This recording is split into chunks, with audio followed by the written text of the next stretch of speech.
Welcome back to the Top 6 show. Hit the like and the subscribe button right now, people. Make sure you have the bell notifications turned on as well. I haven't changed the backdrop. I've just been trying to avoid everything today, if I'm being absolutely honest. Get that image off my screen. I want Rodri's entry on my screen right now. I'm sorry. There we go. It's updated for my potential new manager. Obviously, we're talking about the sack race with Erik Ten Hag.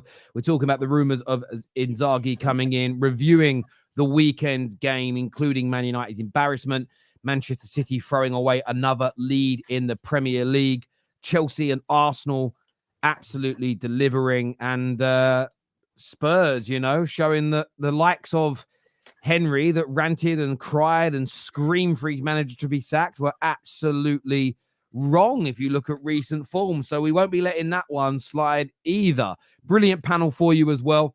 Henry Wright in the house. We've got Giuseppe here with a bit of a different hairdo. He's coming with a little bit of a like, what's that word called? Fringe today. Yeah. Your ages, you mate. You look a lot older. Do you want to point that out, bruv? Yeah, about 10 years. So you want to be kind of mindful of that. 182 sort of vibes. Oh, when Henry's cussing my hairstyle, I'm fucked. Yeah, mate, I know. You got a man like Sinead O'Connor. He went from Eminem to Sinead O'Connor. Do you know what I mean? He looks like a very unwell Uncle Fester sitting there. We've got David in the house. We've got man like Nobbins, who has 3 draws in 4 games. 3 draws in 4 games for the big massive City. We call that invincible. That's what we call that shit. We got my favourite dumb Staffy in the house with us today. The dumb fuck is back, everyone. And of course, Tom Little is here because Liverpool won. He's never here when they lose. He's always here when they win. Tom Little is in the house. Still, by the way, David, with that bum fluff on his face, he has not shaved it off. And Tom, have you got a gym membership yet? Yes. No. Lie. Show us. Prove it. I haven't got it here with me. It'll be on your phone or it'll be a card in your wallet. One of the two. I've got the card. Show me. Want me to go get the card? Yes. Get the card, then. Go get the card. We don't believe you. We don't believe you. He's now running around going, right. I bet he comes back with like a Tesco's club card or something. Quick. Look, I don't want to. I'm going to go into the Ten Hag stuff in a minute. I want to try and keep this compartmentalized in this way. Yesterday's performance, Henry, break it down for me. Men against boys. I'll be honest. I thought we would win. I predicted a win, but it was just too easy for us. I don't get what Ten Hag's game plan was, and people coming out and saying, it's if Ten Hag had 11 men on the pitch, I still think you would have lost that game 2 or 3-0. Timo Werner could take his chances. If that's Son on the left hand side, I think 3-0 is incredibly flattering. What I will say is, from a Man United perspective, you want your captain to deliver and drag you out of big results. It's not a red card, but what on earth are you doing there? We'll get on to Tottenham in a minute, but I thought you were absolutely diabolical. The only one who come off the pitch and I think can hold his head high is Garnacho for me. He was still running even down to 10 men. De Ligt got spun not once, not twice, but 3 times by Timo Werner. He looked a shadow of himself. Dalot marking for the first goal. To have that bad concentration levels, Gary Neville summed it up on commentary. You're going out there, the start of the game, you've literally just had the last final words from the manager. That's still ringing in your ears. 3 minutes in, Van der Ven. I don't think there's another centre-back in Europe right now that can run it out from the back like he can. And he just gets space, and they're falling off. So Van der Ven just keeps running. No one's pressing him. It's a fantastic run. It's a ball in a dangerous area. I don't know where Dalot is. And Brennan Johnson is now proved me wrong. That's 4 goals in 4 games. And then he had a chance, 15, 20 minutes afterwards, he hits the post. The back line was all over the place. The midfield was non-existent for United. I'm not going to throw Ugarte under the bus because he's only been there 5 minutes. But this is his 3rd year now, Ten Hag. And there's still no style of play. You can see what Ange wants to do. It's all-out total football. It's attack. We'll worry about defending later. We've turned up to Old Trafford with 2 10s and an 8 in our midfield. There's no DM. It's just 2 10s and an 8. I don't know how he's still in the job. Like the United media and the press are coming out and saying that there's 2 games left. But that performance from I've never seen United that bad. In all the Premier League defeats you've had under Moyes, the Louis van Gaal, you were absolutely diabolical. For us to turn up, and you know how you got to beat us, getting in behind with that high line. We genuinely, it was night and day. We had so much time and space on the ball. It looked like, I don't think you've got bad players at all, but I don't get what your setup or system is. But let me just interject you for a moment. That is what the problem is the basics in Man United's team are not well drilled enough. The reason De Ligt was spun, the reason Ugarte wasn't getting there is not because it's Ugarte and De Ligt. And Man United fans, some are already being dragged into hating on new players and going individuals. We are always late in the press. We don't know where the trigger is. And then the midfield and the defenders are one step behind. Yesterday was an even bigger abomination because the players looked like they were confused between do we press or do we sit and absorb and counter? And if you're in between those two things, you're screwed because you can't absorb, i.e. the Van der Ven run, and you can't press. We've been doing this for a long time, even before Ten Hag, I will add. But in Ten Hag's reign, we had a period of time in his first season where it looked a little bit better when we just played quite compact. But ever since the beginning of last season, or the back end of his first season, really, when he tried to be more open and expansive, we have never got that balance right. And I'm not saying that some of these players don't have to go. I'm not defending some of them and saying give them new 5-year contracts. But I personally find it so hard to criticize the players when the basic structure is awful and we're not well drilled on the ball. You've got lots of players in your team that started yesterday that I would say are not what any of us would call techie ballers. No. Brennan Johnson, Werner.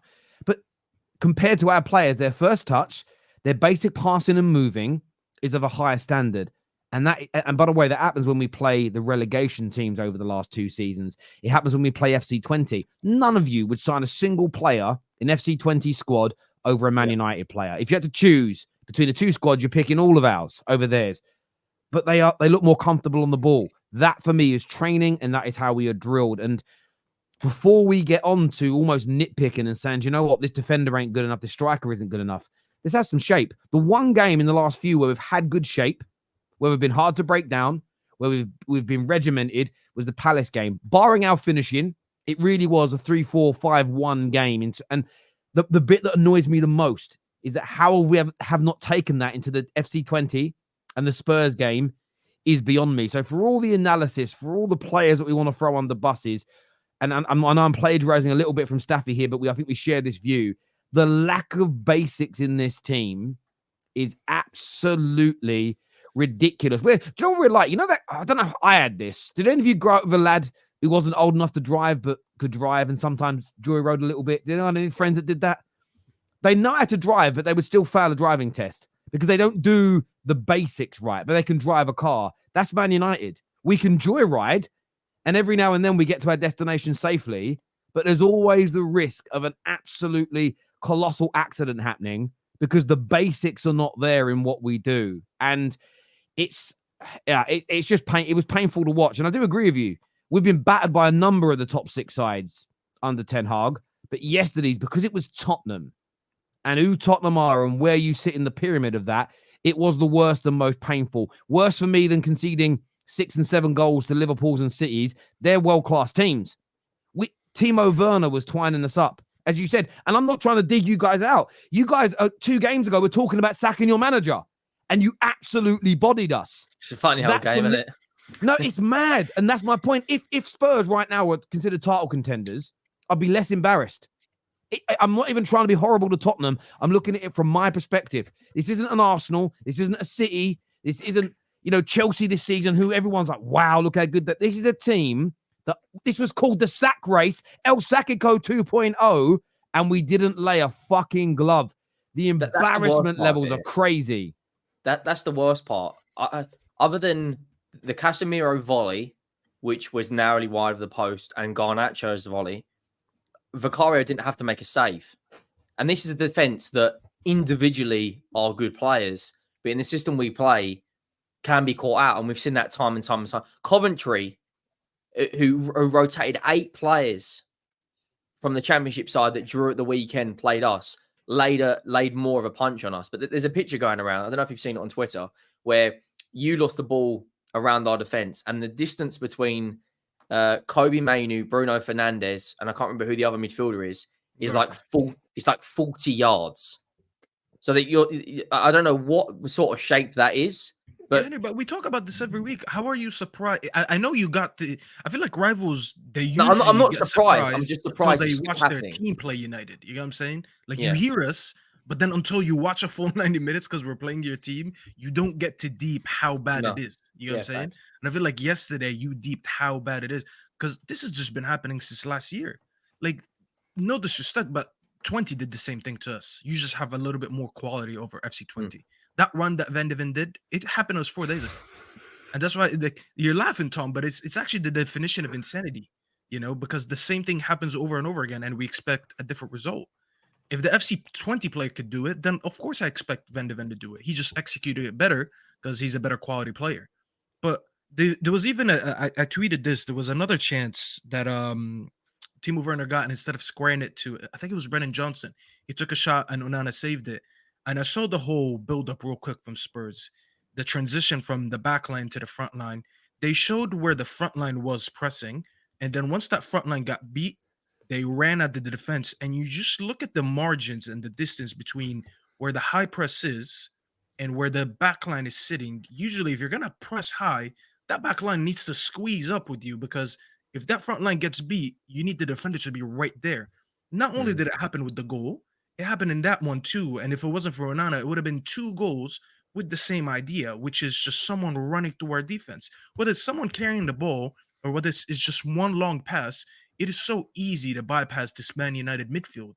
And this is why when I say, and Terry said it earlier, we just don't do basics. We lack basics of football. There's a lot of managers that could come in and just could make us a compact team. Like we are actually so far behind now. This is why, like earlier, I was talking about forget all the mentality and all that stuff. All that stuff is a lot more important for me when, okay, it's a mentality issue to why you didn't win the league. You're a very good team, but your mentality is letting you down. This is why I can't win big games. You can't get through past the line. We've seen Spurs under Poch do that. They were always good, but they always finished second and lost a Champions League finals. We always thought about, is it the Spurs mentality is what they didn't win? This United team is not even a mentality issue because if you could play good football, of course you're going to build up confidence. Of course your mentality, you're going to believe, okay, I look like a decent team. I'm scoring goals. I'm getting clean sheets. I must be good. Of course, when you're playing this bad, the mentality is going to be bad. But I can't address the mentality before I address the basics of football. I don't have a manager. I don't know what he says before the game. I would love to, for Amazon. Remember that when they did Amazon, I forgot what was it called, All or Nothing. I would have loved to see under Ten Hag because I would really want to see how this guy looks at a whiteboard and what are the tactics. Because how bad are your tactics, or how bad are you explaining your tactics for me to see this on the pitch? It's one of the two. Your tactics are shit, or they just completely get it wrong. That you must be speaking like gibberish or something. After watching this match, to be honest, well, first of all, Henry said men against boys. It was more toddlers against newborns because Spurs ain't men. But like, just to put, there I am.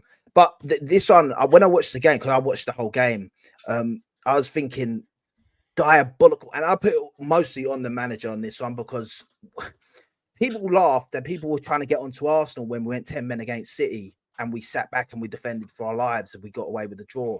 How Manchester United didn't start at least the first half, compact at the back, just be structured at the back. You've got 10 men. Spurs are obviously up for it. And then try and get it, because there was a period in the second half where you guys were actually starting to look like you could get a goal. And I think if you got the goal at 2-1, you never know what would make it 2-1. You never know what's going to happen. I think poor decision making in the final third, which has been a problem for Manchester United the entire season so far. I just, you've got to put it on the manager. How he's not told the team to go and keep it compact, unless he's told them this and they've just ignored him going into that second half, because how you can go to 10 men, start the second half and concede so early against Spurs is we did it last season against one of the games against Spurs. We went in, I think 2-1 up at half time, came out and we conceded we concede not too many early goals. We concede a lot of early goals in the second half of football. Again, there's too much repetition for it to. Again, I can't blame the. Listen, I understand some people think, and I've seen Mark Goldbridge get a lot of stick for the players are going to throw another manager under the bus. Now, the one area that's, I know that they're not all the same players, and he spent money, but this is where people have to understand how culture works. This is where they're not completely wrong. It's a lot of new players, but you've all heard about the monkey, the stairs, and the water experiment, right? So they did this. They did this experiment. No, they did this experiment, and Say they that put 10 again. What the monkey? the what? monkey, the water, and the stairs. I'll tell you. So what No, they I've never did heard it.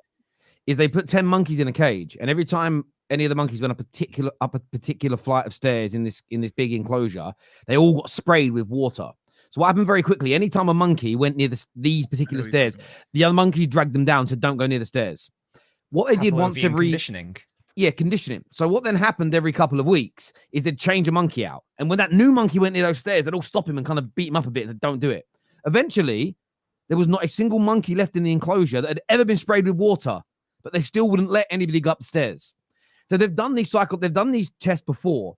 So this is where I'm not defending Goldbridge because a lot of players have changed. Cultures transcend onto the next people. How do we know that? How is it possible that you, Giuseppe, as an Italian, your age, are still upholding some of the traditions of Italian men from 1,000 years ago when they're not alive anymore? Because these behaviors and conditions are passed on through generation, and that's an element that does need to be addressed. However, where I disagree with Mark Goldbridge is that the basics are not being done. So I don't think this is the players not trying and throwing a manager under a bus. I think the players look confused. I think the players look helpless. I think the players don't understand what their instructions are. And this is where I think United fans have got to become a little bit more open-minded and mature. Yes, some of these players have got to be improved upon, but that would be the case even if we were playing well, because it isn't good enough to win the Premier League.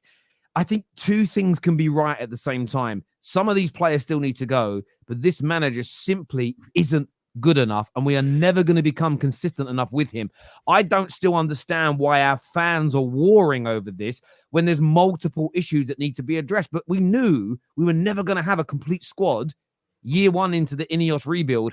That's almost, for me, a secondary matter. We are being outplayed, outstructured, and the basics are better in teams that are in relegation battles, sometimes in lower leagues, and definitely in inferior leagues compared to the Premier League in a European level. There's no defending this manager now, in my opinion, and it certainly needs to stop. In terms of what comes next, Tom, why, in your opinion, hasn't he been sacked today? I have no idea, because he should have been sacked after the FA Cup final, and I don't know why they didn't do it then. They've made their decision, I felt. Letters, Tom, that's why. The letters. Yeah, but that's a bigger problem in itself. If this new ownership group can be so easily influenced by some fan letters, that's a concern. In my mind, they'd made their decision. They'd looked at everything. They went 10 Haaland needs to go.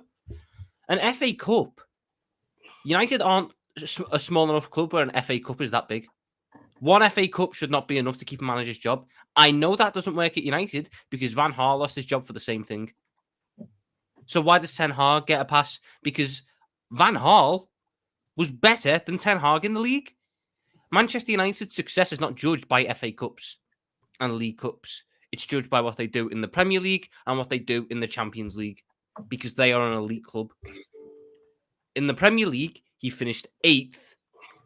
And in the Champions League, he got knocked out in the group stages after having the worst defence out of any English team ever.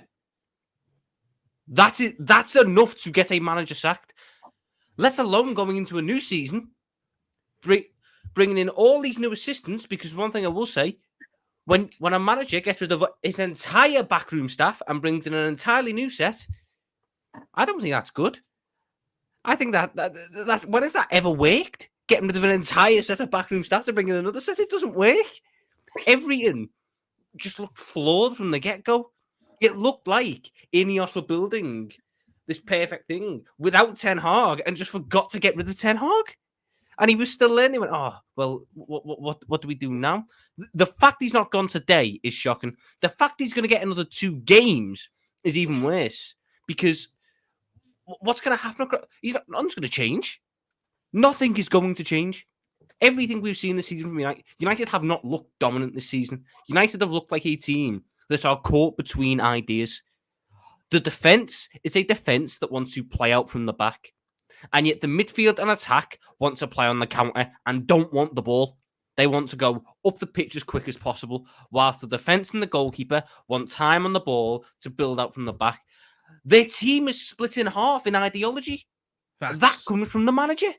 Facts, You can't have a team that plays out from the back with Bruno Fernandes in midfield who doesn't want to play slow, controlled football. Bruno Fernandes wants to get it up the pitch as quick as possible, wants to bring in the attackers as quick as possible. You can't play 65% possession football with Rashford as a winger because he doesn't play that way. Same with Garnacho, he doesn't play that way. Your defenders can do it. De Ligt can do it. Martinez can do it. Dalot can do it. Mazraoui can do it. But Ugarte can't. Mainu can, but he's not put in a position to succeed. Ironically, the best performance you had this season was the first half against Crystal Palace. That came when you had as many people who want to receive the ball to feet as possible because the team wasn't so broken in terms of ideologies. Eriksen looks after the football. Zirkzee looks after the football. Ahmad looks after the football. So you could afford to have one or two people who were a little bit risky with the ball because the majority wanted to keep it. Yesterday, you had one because Zirkzee went off at half-time. In the first half, you didn't even bring them into the game in the first half, so I don't even feel fair including them. You had one player who was getting on the ball in your midfield and attack who wanted to keep hold of it, and that was Mainu. Ugarte didn't want it. Fernandes didn't want it. Rashford didn't want it. Garnacho didn't want it. That's the problem. There's no way to alleviate pressure for United. I cannot believe he's got a job. I'm buzzing that he has. I'm buzzing that he's still got a job because it's hilarious. But objectively, how that man survived last season, I don't know. How he's gotten to October of this season, I have even less of an idea. And if he survives past this international break, he said he's not worried about the sack. Somehow, Ten Hag's got Fergie time, which is very impressive. Don't know how he's managed that. He's 90+8 into his managerial sequence. This should be done. Yeah, the game's over. Blow the whistle, ref. He's finished. You were so bad. You were so bad. We took the piss out of Arteta's FA Cup. How bad you were. We took the piss out of Arteta's FA Cup, giving him time. Ten Hag's FA Cup's given him more time, retrospectively, considering the level of difference between the teams. Look how bad they've been. Tottenham are not good. Tottenham are not good. Let's keep it a book. Tottenham are not great. Henry can tell you that firsthand. I have never in my life seen a team lose ball in the opposition half and then concede to an assist off the centre-back who won it. He didn't even have to beat anyone. It wasn't like he skilled someone. He ran in a straight line. Ugarte ran alongside him for a bit, then passed him on. De Ligt then sort of didn't realise he was getting passed on, sprinted, tried to slide. Van de Ven wasn't challenged. That's where he wasn't even challenged. He just walked. He just opened space. And Tottenham are the biggest bottle jobs for not making that an embarrassment. If Timo Werner had any amount of composure, we're talking about a 6-0, a 7-0 at Old Trafford. Because the amount of times that was cut through, the amount of times Tottenham cut through Manchester United at home is an embarrassment. And I knew that Ten Hag's got ways. He's got a twisted view of football, and he will defend that. And he will go, oh, well, the Fernandes red card changed the game. You look better when he wasn't on the pitch. You look better down the 10. But even then, again, like, I'm not defending Bruno. It had nothing to do with Bruno being off. It's because Spurs went 2-0 up and then went, have the ball, and we'll try and catch you on the counter. Like, again, people think that game was going to... Listen, fair enough. Look, if Garnacho's volley goes in, if Xerxes' goal goes in, things can change. But that's because Spurs are Spursy. That's because Spurs can have mental issues in games as well. It just didn't happen on the day for How are us. we getting Spursy? We won the game 3. I mean, what is going on here? Hang on a minute. You were the same guy a few weeks ago that spent the whole show standing up saying your manager should be sacked. So don't sit here. Hang on. And let me answer you. So you can't sit there and when I say, look, if we would have, if Garnacho's volley goes in and Bruno doesn't get sent off, do you think it is inconceivable that that Spurs, with your history, couldn't have had a wobble and we could have taken over control of that game? Oh yeah, you could, but you're not talking about the chances that we also missed in that game. Yeah, no, but I am. I'm saying that yes, if it's 1-0 and we have 11 men and we score a goal, the game could potentially. Oh yeah, change. 100%. Yeah. But I don't necessarily. Again, but it's not about what happened against Spurs. So we agree. It's not about what happened against Spurs. It's what will happen in multiple games again and again. And look, the only thing not keeping him crazy. Nobbins, how do you see it? Do you think Man United's board are wrong to give him 2 more games? Do you think they're working on something behind the scenes? Do you understand it? What's your personal thoughts towards it? I think that United are suffering from something called the imitation fallacy, where you try to emulate and copy something which succeeds, but you don't quite understand why it succeeds. So they have, for example, whatever you think of Man City as a club, institution, whatever, they've been pretty good over the past 10 or so years. So it makes sense to try to emulate what City have done, at board level, etc. Hence, getting in Omar Barada or all these other higher ups, etc. But clearly, the other people around them don't quite understand why it worked well at City and why now it's not really working as well at United. Which has led to a situation where somehow Ten Hag's still got his job. I think Tom has already commented on that. There was something else that Staffy said, which I thought was really poignant, and it was his point was that he doesn't know whether it's a tactical issue from like a tactical issue from Ten Hag, or is it like a communication issue from Ten Hag. And just watching that game back, like the first half especially, it is amazing how quickly United opted to give up any sort of idea of trying to play out from the back, and how quickly they went to a hoofball strategy. And that speaks to, and that tells me that there's some sort of lack of communication going on. The players are clearly confused, as we've said. When the going gets tough, they abandon what seeming principles of play, and they just boot it out and try to get rid of the pressure. It's an incredibly bizarre situation to be in, and it doesn't just stem from the manager, of course, but his time is up. His time was up a while ago, to be honest. Wait, can I ask you something about on what you just said? Would you think, and the answer could be either. Would you think it's because of a lack of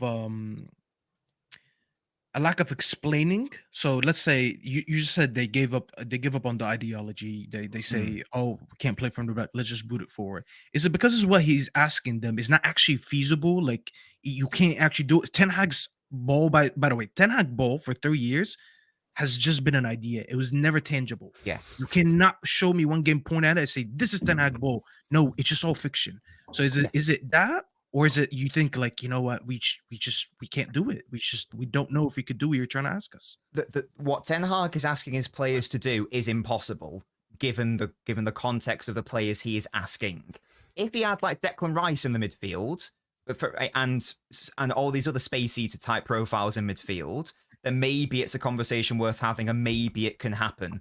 But just logistically, the squad that he has built is at total odds to the principles he's trying to deploy. It's a really weird like dichotomy situation where, again, like he's asking the players, technically what he's asking isn't impossible, but the players he's asking to do that job, it is impossible in my opinion. So it's doomed to fail. Yeah, look, do you know what's interesting? I think that any Man United fan that thinks... I think it's a mistake, by the way, Vinios. I've been happy with a lot of what they've done so far, but I think it's a mistake to keep him until the international break. The only way maybe it isn't is if he goes and then the day... Say he gets sacked the day after Villa, and the day after that we announce Inzaghi, as the media reported, is on the shortlist, the manager, then maybe it would understand. There's a 2-week period. It's going to take time to start that work now so that it's ready for that point. Then I think you can look back. I heard a really good proverb earlier on today. What is it that about hindsight? But it's the best time the best time to plant a tree was 20 years ago. The second best time to plant it is today, which I quite liked. And I look at it this way. Maybe we're doing the work now and we'll look back and go, we were wrong to turn around and be too harsh on them. But if we leave it another week, we lose the next 2 games. That's a much bigger hole to get out of in the Europa, a much bigger hole to get out of in terms of trying to get at least back into the Champions League. And then we just put Rude in charge anyway for the rest of the season. That's where, again, it doesn't make me completely fall out of love with what Ineos are trying to do and build, because there's a much bigger picture. And we've seen all of the owners at our current clubs that I'm talking, FSG didn't get it right straight away. Chelsea's owners look like they're getting it right now, but didn't. So I'm allowing for bumps in the road. But this, for me, feels like a mistake. I don't understand these next 2 games. I get the principle of, do you know what? Let's give him an opportunity. Let's give him the structure and the everything that he's asking for. Let's give it to him and see if he can deliver, and it hasn't happened. That's still a mistake to agree to give that to him. But these next 2 matches for me, they are heavily, heavily frustrating for me as a United fan, because I think if you took him out, I said to Rude, you've got the next couple of games, just get a little bit of basics, a little bit of structure, a bit of a feel-good factor back. I think that would help Man United fans. It would help these players who are starting. You can see it already. It reminds me of last season at Chelsea. Started off okay under Poch, and then when the results started going wrong, last season's anxiety, stress, pressures, PTSD all came back in, and they never recovered for the rest of the until the back end of the campaign. They started to get better. And I feel like if we leave this too long, the season becomes unsalvageable. Because I can even imagine the players getting to Christmas and going, what's there to play for now? We're better off starting again in the summer. You do it now, barring winning the league, which we can't do, everything's repairable from this point. You can still win cup competitions. We could still potentially qualify for the Champions League from this particular moment. But every game week that goes by, you lose that. In terms of managers coming in, just putting it out there to the panel, I want to go to Giuseppe first. Inzaghi's name has been mentioned today. We obviously know there are other names like Southgate that are out there. What type of manager do you believe Man United should go for if the inevitable happens, and that is that Ten Hag loses his job? Yeah, I think you need someone ruthless. I think that's it. You need the way Arteta coming to Arsenal, that's what you need. Because like you said, with the monkey and the stairs and stuff, I think one of the first things in the summer you guys have to do is sell Bruno Fernandes and sell Marcus Rashford. Because I think they're rotten cause in your team that will rot all players coming in. I generally believe that, and I generally believe that new managers will come in and these same players are just bitter towards the club and they need to go. So I'd bring in someone that's harsh enough to say, I don't care, Rashford, that you're a young boy from the club. You're not good enough for this team. You're the old regime. We need to get rid of you. Bruno Fernandes, okay, you had good seasons, but you're not the right mentality for this team. You need to go. Can Inzaghi be that guy? I'm not sure. I don't think so. I don't think he's ruthless like that. I think he could be another Ten Hag sort of manager for you guys. I don't think he's a bad manager by any account.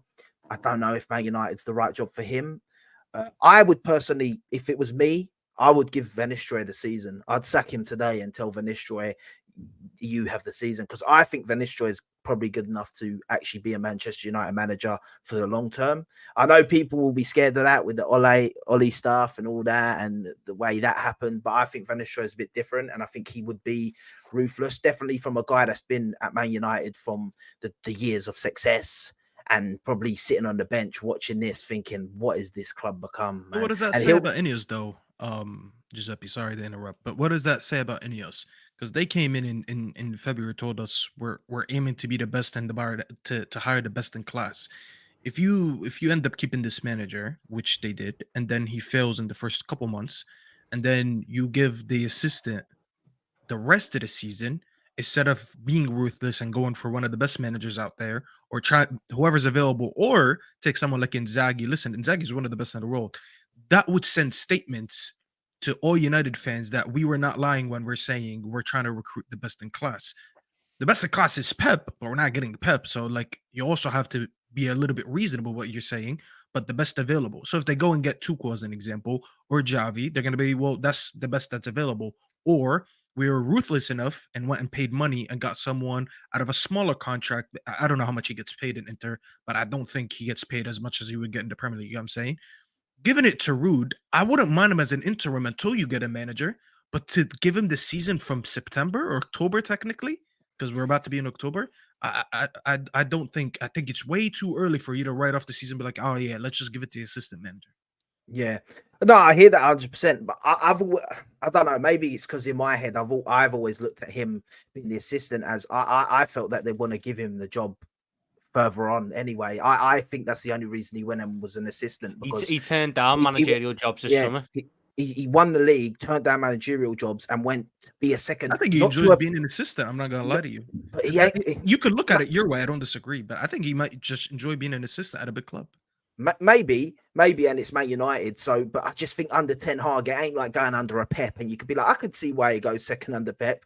Under Ten Hag, maybe, but maybe the Man United, as you say, he's a Man United legend. So, like, maybe that's the factor of why he was an assistant there. But I actually think the long term was to make him the manager, and probably saying we'll give him this season, get Rude up to speed of what we want and that, and then make him the manager. But then that's also kind of negative, because if you don't think he's good enough to take over from the start of this season, then maybe that's a poor decision in the long run. But Inzaghi, I don't know, man. I just don't know if he will be the right fit for Man United. Listen, it's hard because, and this is why I always say, and I don't want to bring it to Arsenal, but when people are saying Saka, Arteta, there's not much out there, man. There's not much out there. So it's kind of hard for Man United. Yeah, I want to throw this to Nobbins, to the point. I understand the point of best in class. Yes. But are the best in class attainable for Man United right now? And do we have the structure in terms of the squad ready for the best in class? Because say Pep was a free agent today, would Pep take over this Man United squad in this in this current situation? I think that second point you make is a really good one. I think personally, regardless of what Ineos have said, and Tom and I discussed this earlier today, I think it would be a mistake for United to pursue, quote, best in class. So I see people in the chat, saying Zidane, Inzaghi, Ancelotti, etc. I think that a large section of the United fan base needs a bit of a reality check and sort of like a bit of a reset, in that the squad that has been made it is a ragtag bunch of players who don't quite seem to fit in with one another. I think what United need first and foremost is a tactician, someone who's good at getting the basics right, as Staffy said earlier, someone who is actually competent tactically. Ten Hag isn't that.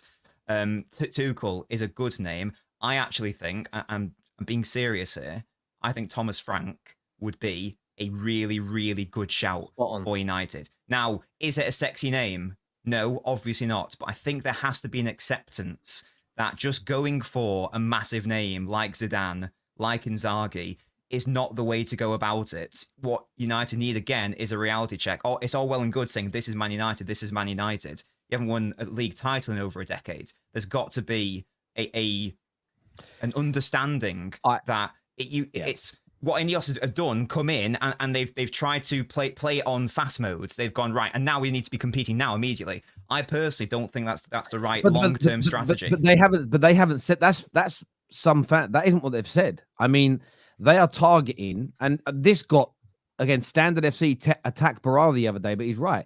He said they're targeting to be ready to win the title in the 2027-28 season. And people go, why would you not want to win the ones before that? And it's not, but that makes sense, because you have to consider how good all the other teams are that are currently ahead of you, how long it's going to take to build a system. And this is where I agree with you. And this is where, when I've listened to Man United fans argue in the last couple of days. So just to confirm, Terry is Thomas Frank in. You're Thomas Frank in. Just want to get that soundbite. I wouldn't throw my toys out of the pram, because I am under the. Listen, I would love one of the best managers in the world to come in and help us through this rebuild. That's going to take 2 to 3 years minimum, until I think we're until we can become a very consistent team. Why do I think this? Forget Real Madrid not winning the league for a year or two and buying 2 superstars and the new manager and getting back to the top. They haven't fallen off. No one has been able to show me examples of a team Man United size, 11 years in the doldrum, in a league as competitive as the Premier League, where we're not the richest team by a country mile and have a financial monopoly over everybody, that's been as bad as we have been for a decade that can rebuild in one summer and get back to the very top. I just don't see and by the way, maintain it. Yes, we could go out and spend 400, 500, 600 million pounds on 3 or 4 stars, bring in an Ancelotti, and you might be able to win a league title. But is that sustainable over a 3, 4, 5, 6, 7 year period? I don't think it is in the long term. So you sometimes have to take a step backward first. But the same fans, a lot of the fans screaming about Ten Hag's got to go, will improve without him, are the same individuals that said this for all the other previous managers being sacked, and they're still not willing to accept the idea and understand that even with a better manager, the basics will improve, we'll play better football, but don't expect us to look like Arsenal, Liverpool, and City do right now straight away. It's not going to happen overnight. And I think for me, that's where United fans have to be realistic. This is going to take time. As I saw United fans all summer going, look how good Chelsea, look, and their manager's only been there a few weeks. They're going into the 3rd year of this project with these owners. It isn't 3 months in. Yes, it is with the new manager, but the project didn't start in the summer. And that's the bit that I pull my hair out over, is they ignore the way our club's been run. Slot, yes, he's doing an amazing job. I praised him. But Slot didn't take over Liverpool after Roy Hodgson and turn him into this team straight away. He took over from Jurgen Klopp. And again, I know they don't spend enough money and they should look to spend more. That element frustrates Liverpool fans.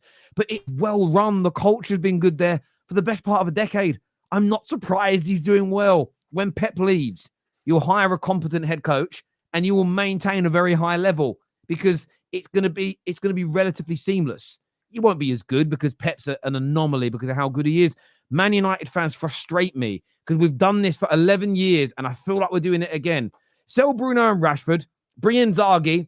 We're cooking, bruv. We'll be back. In 6 months, we're not quite consistent enough, and everyone's losing their minds again.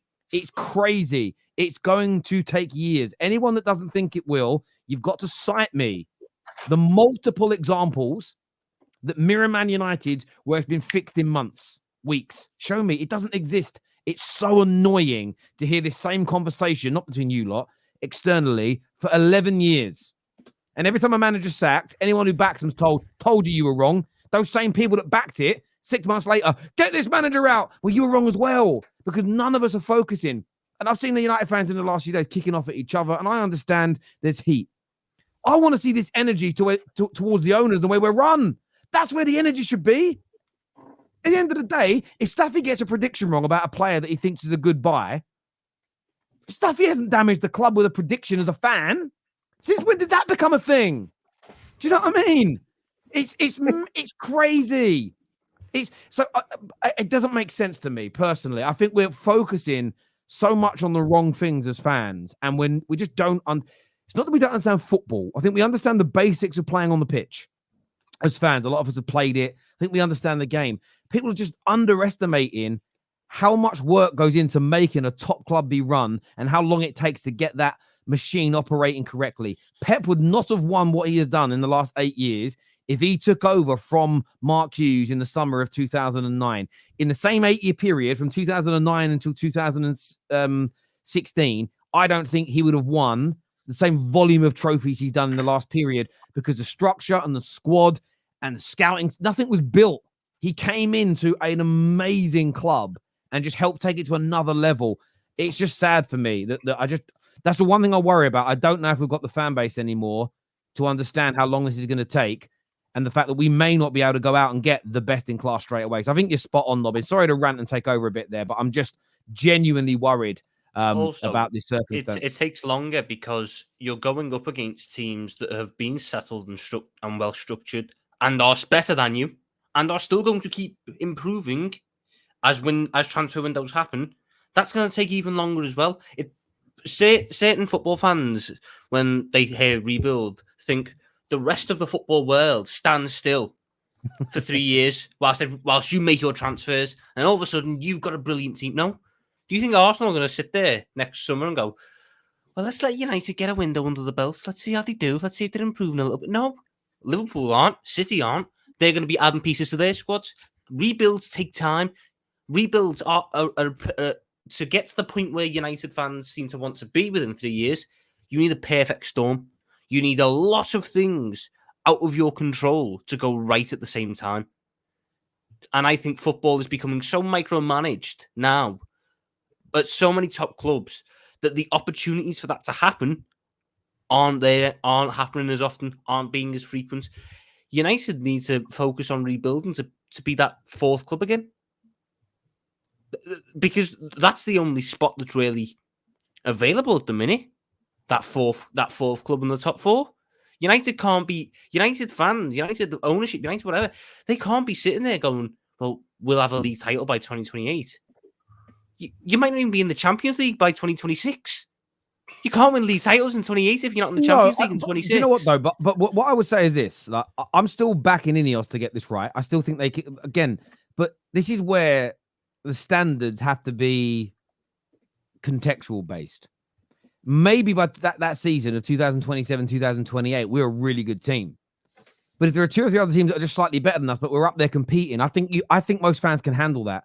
I think the majority of football fans, if you're playing good football and you're in these races, depending on how many other teams are also in those races, it's why, typically speaking, most teams weren't calling every summer for their manager to be sacked in the old traditional top four days of Chelsea, Arsenal, Man United, Liverpool. Even Chelsea fans used to get annoyed when Ancelotti was sacked because he didn't win the league one season, because they understood that not winning the league didn't mean you had a crap season based on how good everybody else is. So I think context, again, needs to be applied to that, personally. But yeah, a few people saying, am I turning my back on Ineos? No, I think they will get this right. I'm just aware it's going to take some time. Let me do these super chats here because I don't want to run out of time tonight. He's also running people into the ground. Remember last year, Scott had injuries. By the way, Scott McTominay was brilliant, I heard, again last night for Napoli. Got an assist and they're top of the league in Serie A. Don't take it seriously. Well, all right. I'm just saying. Just came back and he's played him nearly 220 minutes with no training. Also, big up Staffy, especially after earlier today. That's what Josh. I didn't die today, guys. I appreciate the nice messages, but it's not like I came out of surgery. I'm good. Trust me. I think they're saying like Staffy's like, it's like the little bro in you, like, oh, poor little weak Staffy. No, I'm joking. The streets knew. The streets. Although, knew by the way, if you and Sunshine actually got into it, like he's about 6'3", 6'4", you're pretty big. That'd be like a clash of the Giants. I mean, I pay tickets for that. You know, I pay tickets for that. I have no interest in that. Thank you. I'm only joking. Lampard is a caretaker. Listen, Gav, I love you, bro, but do one, brother. Do one. Do world-class coaches do rebuilds? No, they don't. Not typically. No, not typically. You're probably right there. Do the best want to come to United? Again, right now, it's a really good question. I don't know if they do. If Inzaghi comes, would you sell all the wingers? I mean, he doesn't play with wingers, does he? Yeah, he plays wing backs in it. Well, so I might have to be a good wing back, maybe. Victor Moses settings.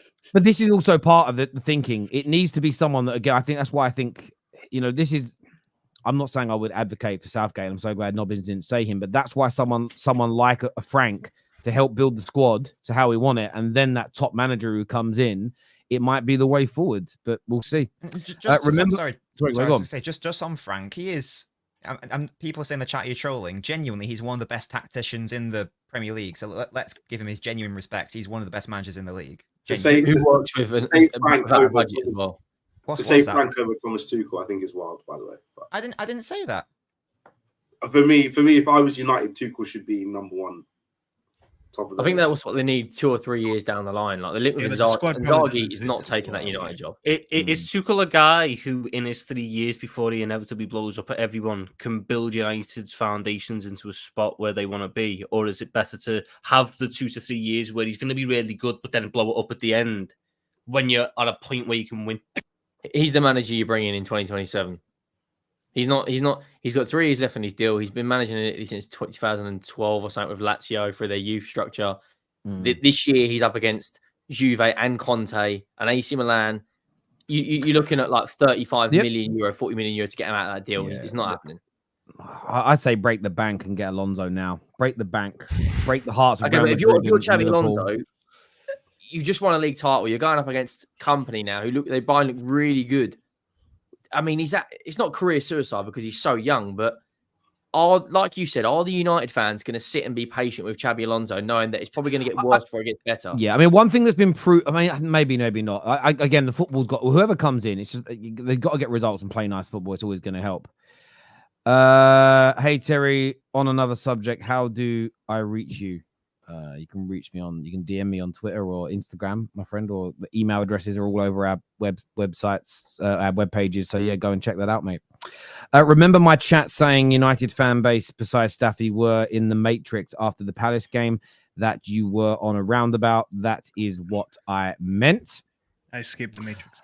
Why would Inzaghi decide to leave a club that is competing for Serie A for another year, running a team that... Listen, money is a factor in this and selling the dream. He can come to City after Pep. Enough of that United stuff. Yeah. Give me the money. The first goal was 3 minutes from the defender running from the halfway line, but it looked like United players just completed 90 minutes. No, I absolutely agree. It looked like every United player was passing him on to the next guy, and none of them actually wanted to be the one to make the tackle. Anyone wanting Ten Hag to be sacked lacks empathy. Imagine people asking for you to lose your job. The man is a husband, father of 3, and needs to feed his family. He's trolling. Do you know as well? Do you know the Ten Hag family are like actually like wealthier than any other people in football? Like they have a lot of like generational wealth as well. So yeah, fuck that. And that United payout won't be low as well. That United payout. Oh no, he's gonna make 15 million if he gets sacked. How's he gonna live? Oh no. Ten Hag showed he was a poor manager in his first season. The league positions papered over the cracks, same as the FA Cup. Was Ten Hag out then, and I'm Ten Hag out now. 3:30 a.m. in Australia, but David looks more asleep than me. Big ups Terry and the boys. Only Arsenal and the terrace keeps me up. I appreciate that, my friend. Keeps you awake, I think he means by keeping up. Nothing else. Pause. My best friend, a United fan, predicted a 4-1 loss. I didn't believe him. He said I greatly overestimated Ten Hag for saying that you could get a draw. I was so wrong.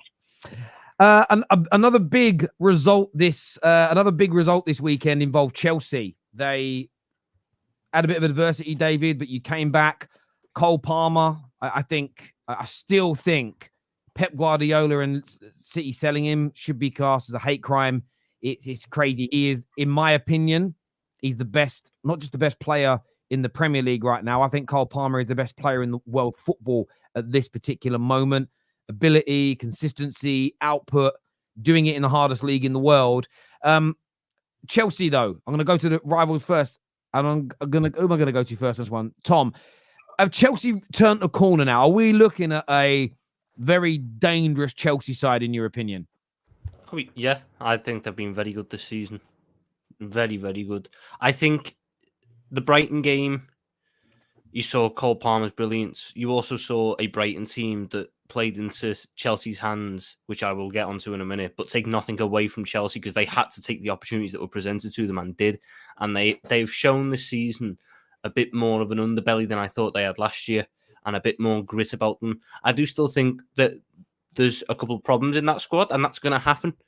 But there's a clear style. The players seem to be buying into the system.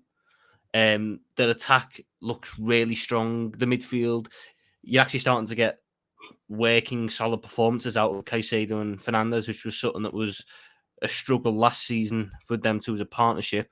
I think that Chelsea have a right to be positive at the minute.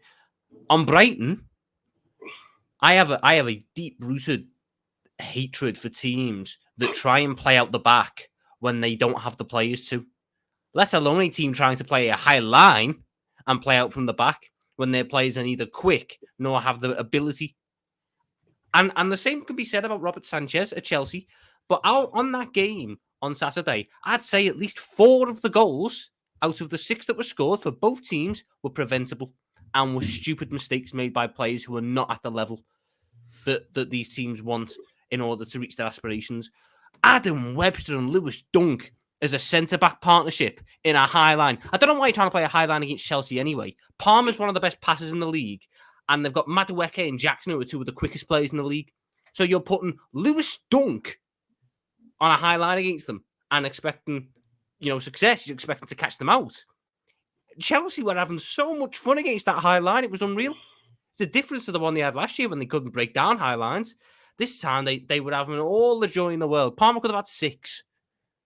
And the passing out from the back, Verbruggen, awful. Webster, awful. Dunk, awful. The right back, Kadioglu, awful. Why were they so insistent on it? They're threats up the other end of the pitch. Get it up. I don't know why that Minter was on the bench. A quick lad who can cause problems for a wing back. Why was he on the bench? I thought Brighton and the manager massively mismanaged that game going into it. Disrespected Chelsea going into it, thinking that it would be an easy thing for them. Chelsea would bottle it. Chelsea have no underbelly. And Maresca and Chelsea showed them up and sort of reminded them that they're a top team and they have a lot of top quality players. And it blows my mind more because Brighton have not played with a high line this season. They play with a mid-block. They play with a really solid mid-block. So they went out their way to play a high line against Chelsea. It's like West Ham, Tom. They did that as well. I don't think people have quite realised that Chelsea are actually quite good this year. I don't think people realise that Nicholas Jackson might not be the greatest finisher in the league. He's not stupid. He can be an offside line if you can't hold it properly. And Palmer and Sancho and Enzo will find him if he keeps making those runs. No, they haven't. Don said they played with one all season, the high line. They didn't play with one against Arsenal, did they? Another top team. Didn't play one against United. I will if they say played that against United would have had joy. Yeah, I do. Do you know what I think it is? I think some Chelsea fans take this as a bit of an insult, but I don't think it is. And maybe it's a respect thing. I don't know, but I think teams are underestimating Chelsea. I think teams are going up against Chelsea, and they are disrespecting. People go, it's because they don't have any respect for them. I think that's one way of wording it. I think they're disrespecting Chelsea. I think they're not looking at them as the threat that they are, and they're being absolutely rendered unconscious. They're being rendered unconscious early, like in games. They're getting caught on the jaw and getting sparked out, and they've got to wise up. You cannot play this Chelsea attack. When you look at all the teams in the Prem, I can't think of another Premier League team that has the technical ability and speed in the attack that Chelsea does. How are you playing on the halfway line for 90 minutes? Is absolutely beyond me crazy. However, you've still got to finish your chances. You've still got to finish your dinner. And I just think Chelsea, they just look. I don't know how you see it, Nobbins, and you look at the improvement so far under Maresca. Have you been impressed with Chelsea? I think what I've maybe been most impressed with from Chelsea is because I had no experience of watching Maresca's Leicester, so I was only relying on hearsay, like what people told me about him. But what I understood about Maresca at Leicester was he was an incredibly stubborn manager who had a system, and there was no conversation about going away from that system. This is how we play, and there's no negotiation about it. I think he played that way against City, for example. And my question was always going to be, well, that seems at odds with what Cole Palmer is as a player. I don't think that's going to suit him, really. He's not really that sort of player. And I think Maresca's actually acknowledged that, and he's adapted, and he's changed, and he's now setting up Chelsea in a manner which is actually more in keeping with Palmer's qualities, which makes more sense when you got a player like that to build more around them. So fair play to Maresca, to be honest. As I say, I thought that he was going to be stuck in his ways and stay stubborn, but he's seen the issue very early on. It didn't quite work against City, first game of the season, and then from there it's been I know it's not a win every single game, but basically winning it every single game thanks to that change from him. So yeah, fair play. Just on the point that Tom was making, Gary, the high line, yeah, West Ham did it as well. Like it was so bizarre because like West Ham against City played as you would expect, defensive, low block, etc. And then Chelsea come to town. It's like, oh yeah, we can get at these. And I just wonder how long will it be until teams again realise that maybe the best combination isn't high line into their really quick transitional players plus Cole Palmer's passing. So if and when that happens, like Arsenal experienced a similar thing, when teams realised how good they were and then they had to deal with low blocks. So it'll be interesting to see as the season goes on, will teams catch on to that, and then how will Chelsea react? And that'll be another test for Maresca. But so far, yeah, I've been impressed, to be honest. I'll tell you what, that game on Sunday, Brighton versus Spurs, is going to be interesting. Two high lines against each other. I think that'd be a goal fest. But I think Chelsea have been really good, other than the City game, which I don't really think there's any shame of a manager first game in the league, losing to the best team in the league, like 2-0. But the way they've responded, they've given Brighton a battering, they've given Wolves a battering. Yeah, they should have beaten Palace, but they've got. I think, correct me if I'm wrong, I think they've scored the most goals in the league. I think is it by 2 or 3 now. Cole Palmer's. Yeah, Cole Palmer at the moment is, in terms of form, is the best player in the league. He's absolutely unplayable. You know, I think he's the first player in Premier history to get 4 goals in the first half of a league game. I don't really get what Brighton's game plan was. They should have looked at the performance we had when we tried to play a high line with 10, then 9, and got figured out. And fair play, Chelsea took their chances and they look really, really good. They've got through to the next round of the Conference League. That they're winning in the League Cup as well. They've got a run of games coming up. I think it's the October to November where we'll see what they're going to be like up against the Liverpools and the Arsenals, and us and Man United, to see if they are, you know, in and around that top 3 mark. But I think comfortably right now, I think the way they're playing, they're the 4th best side in the country. Like, Cole Palmer genuinely is an absolute joke. It does not matter. The big occasion, I can't remember, I was speaking to Dan Potts about this earlier. The big occasion, I'm not just talking about the Brighton game, does not faze him. Like, you look back at the Euros, who scores the goal in the final against Spain? Cole Palmer does. Who scored in the Super Cup against Sevilla? Cole Palmer does. He's an absolute machine. And look, they've pinned him down to a 9-year deal. So they've got an absolute gem on their hands until like 2058 or whatever it's going to be by the time he retires. But yeah, I think they've been really, really good. He's an absolute X factor for them. Yes. There's only 2 players in the league that you can say are an X factor. And maybe I wanted to put Salah there, but I feel like his best days are probably a little bit behind him. But it's Haaland and him. The fact that he keeps up with Haaland with GA doesn't get talked about enough. I'm not gonna lie. Just because Haaland is scoring at a crazy rate, the GA is insane that Palmer is even close to him. Because Haaland is an absolute anomaly. But Palmer, I saw someone the other day saying you're Palmer FC. I'd love to be Palmer FC. Because when we last won the league, we were Robin Van Persie FC. No one remembers what happened years later. Win me the league if we're gonna be that player FC. Palmer is absolutely amazing. On form, as you said, he's the best player in the world right now.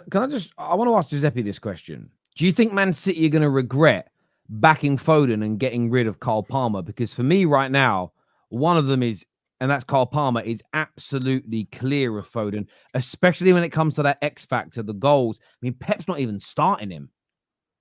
Yeah, it's a hard one because City have had so much success. I don't think they really regret anything, like winning and winning and winning. You don't really regret when you're winning. But was it a mistake? Yes. Was it a blessing for the rest of the teams? Yes, because if this Palmer was in City's team, it would be peak. But I don't think they'll regret it, because I think that they've sold him, and Pep Guardiola's looked at it and said, we've got good enough players that it won't really matter him going. But I think it was a great acquisition for Chelsea, and I don't even think Chelsea knew how good he was going to be, to be honest. So, like, he seems to have developed crazy. Like, I was one that actually put him down as being like the player that would underperform this season, and I've already been proven wrong, to be fair. Like, and by underperforming, I didn't think he would be crap this season. I just didn't think he'd be up there as good as he was in the first season. That's why I asked you. Yeah. But I think that, but I'm getting proven wrong, and he's continuing what he was doing. And 4 goals in the first half is nuts. And the way he scored the different goals. I know one was a penalty, but even the penalties, the way he's so smooth with them penalties, you just know they're going in. The free kick was world class, and just the when he touched the ball, he's touching that. Yeah, he's a great player. And the thing is, Chelsea fans need to stop just love how he is as a player and stop this whole comparison to other players and stuff, and just like be happy that they've got him. But yeah, listen, do I think Man City regret it? I think fans will. I think fans 100% will sit there and go, oh man, like, imagine we had Palmer in this team, but would he have developed the same? Would he have got the same sort of? Well, that's maybe he wouldn't have started. Is the answer to that? He wouldn't have started. Is the reality? Yeah. Because he's not starting over De Bruyne. But he should have, though. That's the point. That's the mistake. Yeah. When it comes to it, I genuinely believe no matter what system this boy is in, he's scoring and assisting at an unbelievable rate because he is just that good.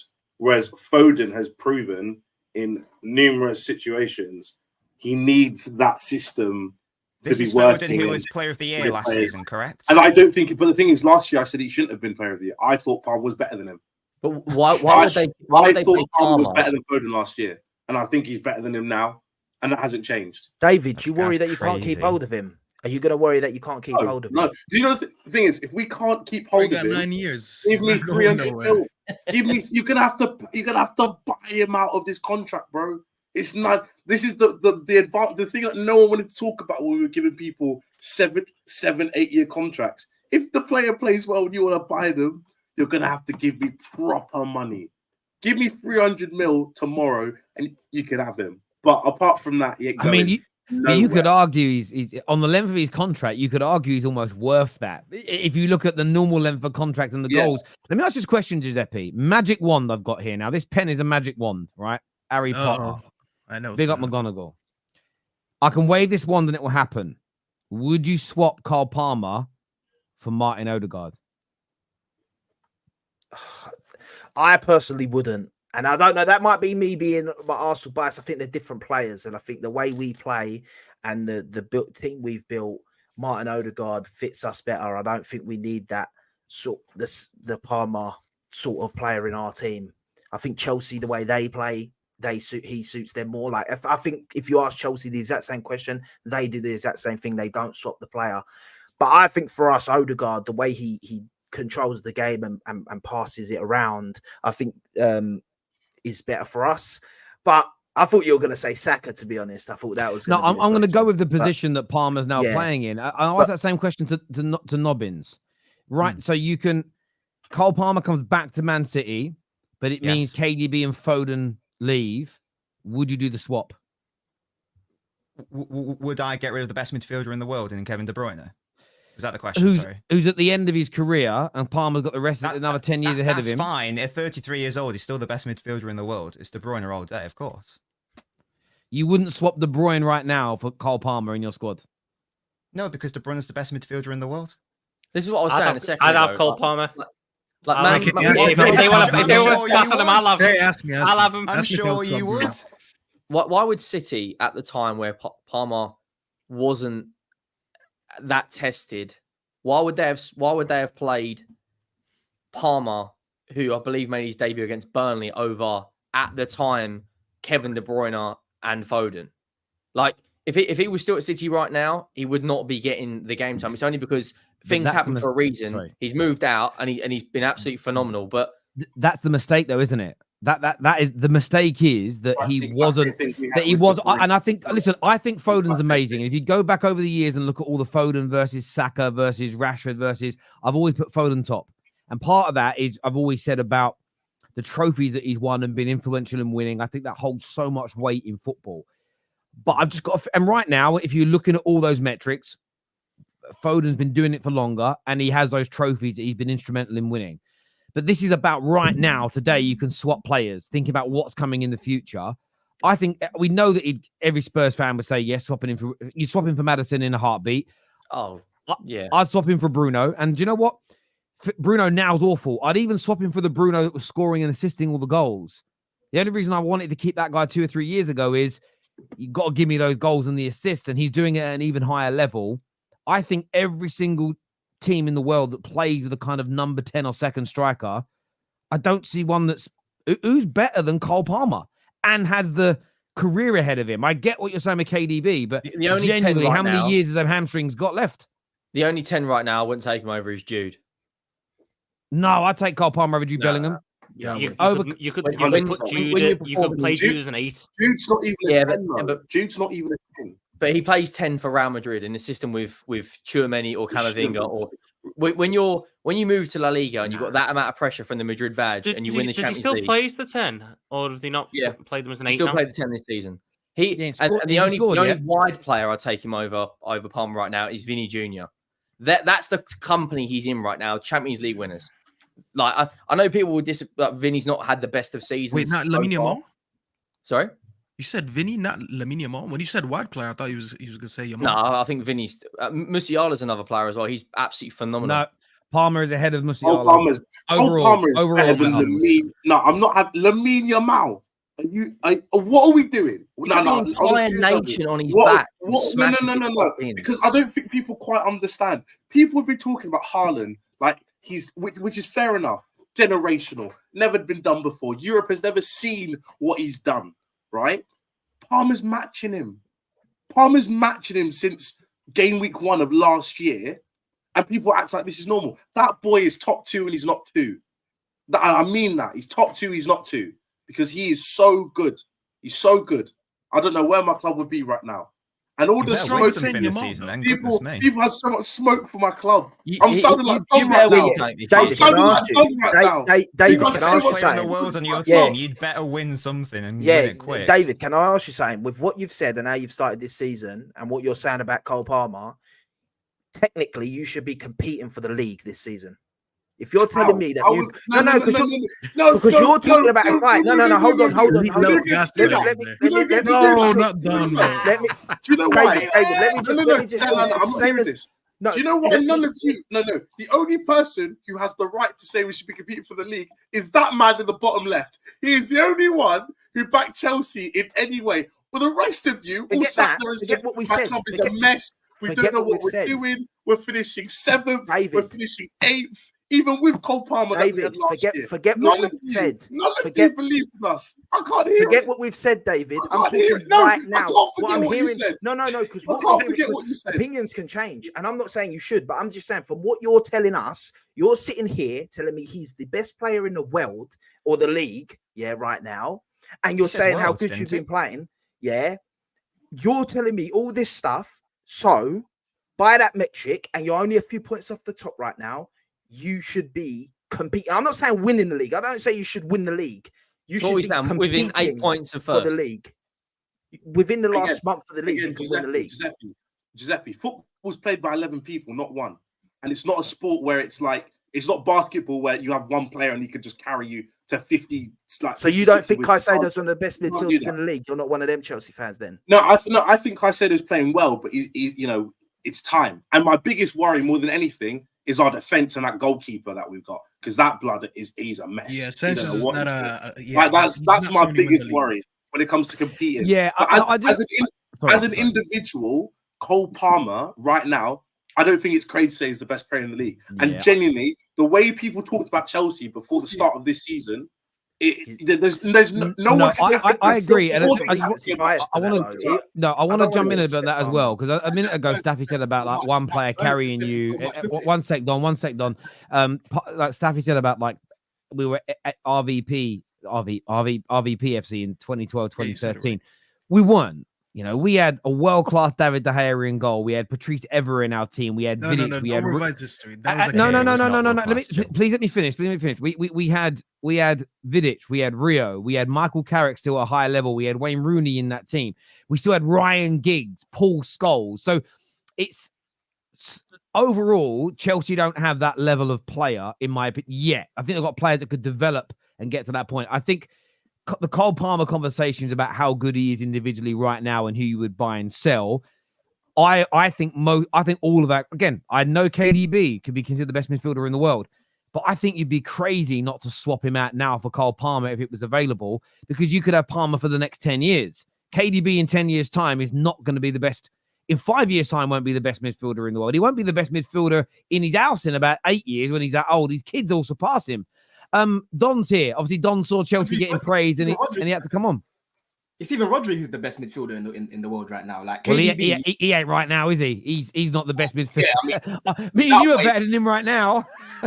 He's played a lot more than KDB recently, innit? And that goes back to the point that I was saying the other day, Terry, when we spoke about the partnership with Jackson and Palmer. Like, everyone knows on paper KDB and Haaland is the best partnership, but at the minute KDB can't stay fit. And like Terry said, we're talking about the now. The right now is Cole Palmer is the best player in the league, bro. He's been performing last season. He's carried it on this season. I saw you lot having a Cole Palmer party, so I had to come get involved. Yeah, because last season I was getting cooked when I was bigging this guy up and bigging up the signing. Right? Palmer is just gonna keep getting better and better, and no one ever talks about the guy's age because of how good he is. And that's why I kept telling you last season, Terry. I said I don't give a shit about the age. Bring me guys with quality. Guys kept telling me, no, keep playing Chilwell, keep playing Sterling, right? I kept saying, if clearly they're going to go down the young route, bring me young players like Cole Palmer, bring me Gusto, bring me Sterling, bring me Sancho, bring me Gusto, not Sterling, fuck that. Bring me these sort of young players that have all that quality in the world, you know? And Maresca is, like I said, surprising people, like I said he would. You don't love to laugh at me because of my research and that. My research helps me, bro. Yeah? It fucking helps me.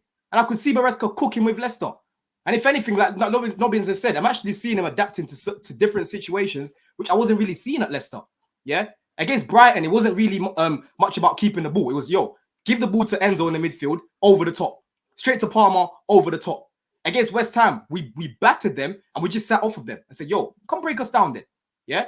Against City, that game was quite tight.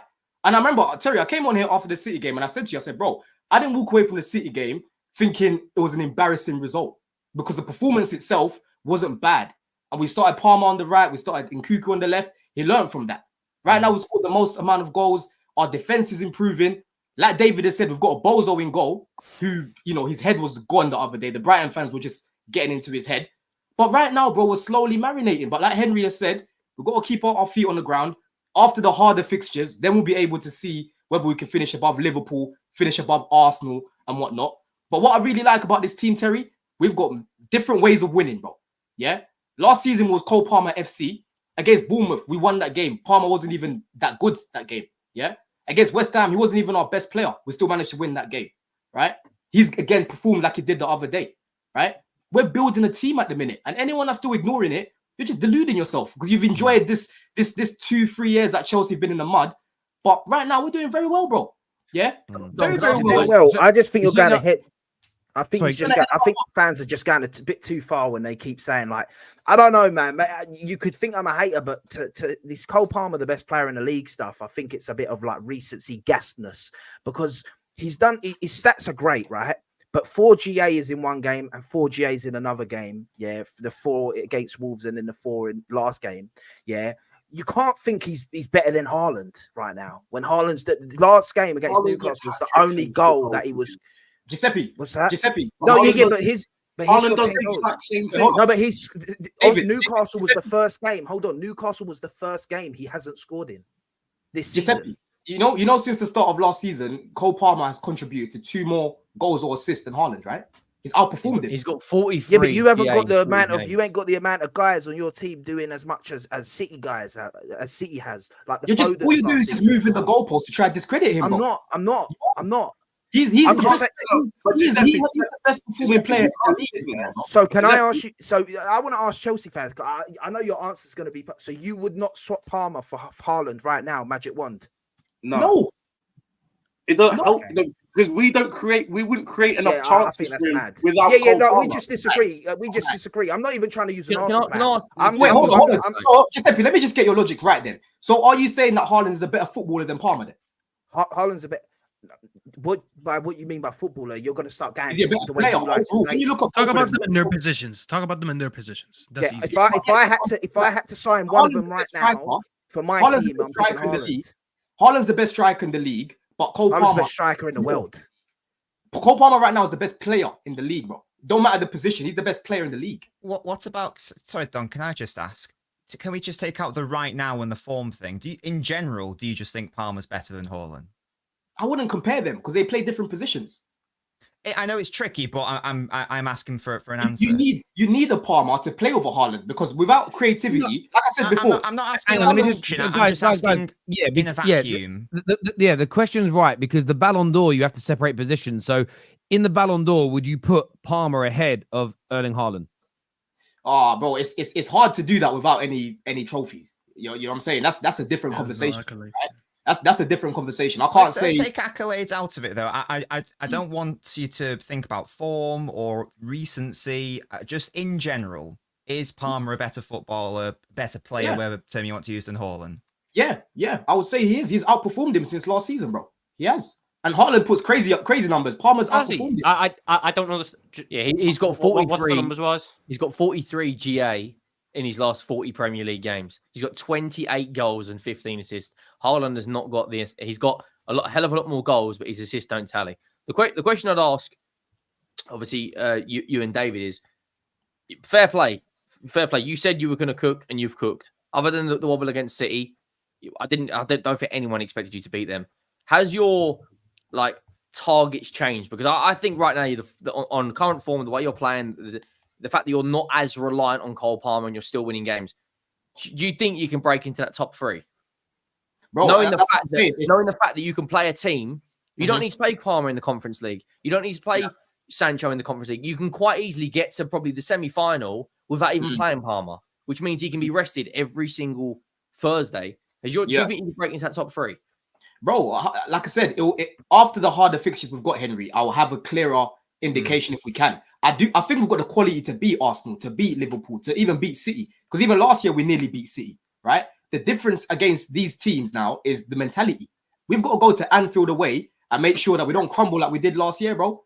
We've got to go to Newcastle away and make sure we don't crumble again. We've got to go to Old Trafford away and make sure we don't crumble again. So, again, as much as I believe in the quality in the team, there's a few intangibles that I need to see the team do and overcome before I start saying, we're gonna, we're in a position to do that, right? But the mentality from Maresca right now is going down to the players. We can concede first, but the team never just sits back like Poch and go into a little shell. Like we conceded against Brighton straight away, we score, bro. Do you know what I'm saying? It's crazy. Yeah. I want to go to some of these super chats here. Runim says, everyone said Chelsea was shit since the beginning of last season. Palmer has been doing this all in a crap team, yeah? How is it not greater than guys at City and Madrid's loaded teams? Funny enough, no Chelsea fan like Don and that wanted to give that credit to Saka when he was doing it for Arsenal and we were crap. And how the fuck does Saka end up in every single time? I have to say it, but they still want to do it. They still want to do it. First of all, right? How you've made this about Saka, we get it. You know, Arsenal fans need to feel important. We get it, right? You haven't won anything this year to feel important. Okay, yeah. Second of all, Saka didn't get to this level. This level that Palmer is currently on is uncharted territory. Why do I know this? Because Haaland's in uncharted territory, and he's with him. So Saka never got here. Saka's never been here. The air's too thin for him up here. Yeah, this is big people talk right now. David, you know what it is? Giuseppe's struggling right now because the new boy on the block, right, is doing things that his boy hasn't been able to do. Right, and that's not to discredit Saka. That's not to discredit Saka. That mountain, bro. They've never seen the top of it. Hold on, that's not to discredit Saka because Saka puts up numbers, but you're the one that just flagged him. We're talking about Palmer, right? We're talking about Palmer right now. Sorry, I was just put your head back down again, Henry. I think I've got to send you my link to Turkey, bruv. I'm just put your head down. And Mrs. literally said she's 5 minutes away, and I'm getting absolutely violated. Let me do some more. It's not bad. Put your head down. Nah, ain't that bad. It's the light. To be fair, it looks better there. Look that angle. It looked patchy. It looks. Do you know what it is? It's not baldness. It looks like a touch of alopecia. That's all. You'll be all right though, mate. That's probably worse, to be fair. Yeah. Chelsea winning, so they are going to win the league. Calm down. Caicedo is the 4th best CDM behind Rodri, Rice, and Bruno Guimaraes. That will be. Just bro, he's better than Rice, man. He's better than Rice. Is he better than Ryan Gravenberch though?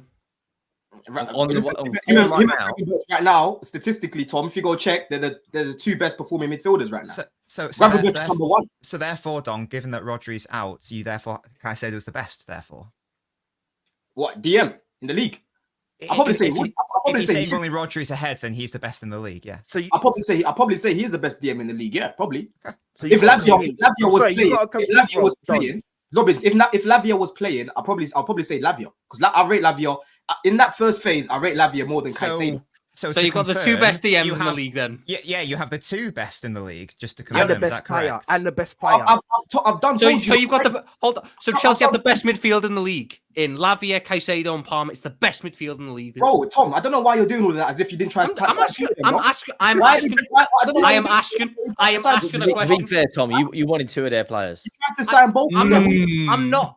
What relevance does that have to my question of... Is Lavia, Caicedo, Palmer the best midfield in the league then? They can become the best midfield in the league, yes. Oh my God. Yes or no? Yes or no? Best midfield in the league. Yeah, bro. Listen, no, bro. I believe that they can become that, right? But right now,